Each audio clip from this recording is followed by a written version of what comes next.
கன்னிராசி பெண்கள் அப்படின்னு பார்க்குறப்ப இவங்களுக்கும் ஆடை ஆபரணம் அப்படின்னா ரொம்ப பிடிக்கும். படிக்கிறது அப்படின்னா சப்ஜெக்ட் ரொம்ப பிடிச்சிச்சுன்னா கண்டிப்பாக ஃபோக்கஸ் பண்ணுவாங்க. இல்லைன்னா அவங்களுக்கு படிப்பு அவ்வளோக்கா பிடிக்காது அப்படிங்கிறத விட போர் அடிச்சிரும் அப்படின்னு சொல்லலாம். சில கன்னிராசி பெண்களுக்கெல்லாம் எப்படி இருக்கும்னா, என்ன லாங்குவேஜஸ் வேணாலும் கன்னிராசி பெண்களால் கற்றுக்க முடியும். எக்ஸ்ட்ரா லாங்குவேஜஸ் கற்றுக்கிறது. ஏன்னா உங்களுக்கு கம்யூனிகேஷன் அப்படிங்கிற விஷயம்தான் லைஃப்பில் ஒரு பெரிய பாதையே காட்டும்.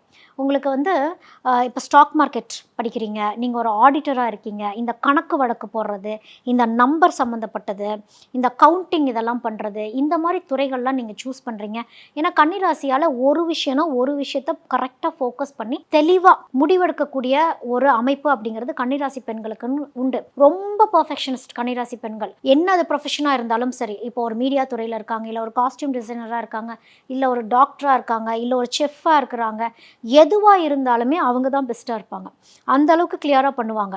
இப்போ ஒரு டாக்டராக இருக்காங்க அப்படின்னா, டூ த டெப்த் கோர் போயிட்டு ஒரு பெர்ஃபெக்ஷனாக இருக்கிறது.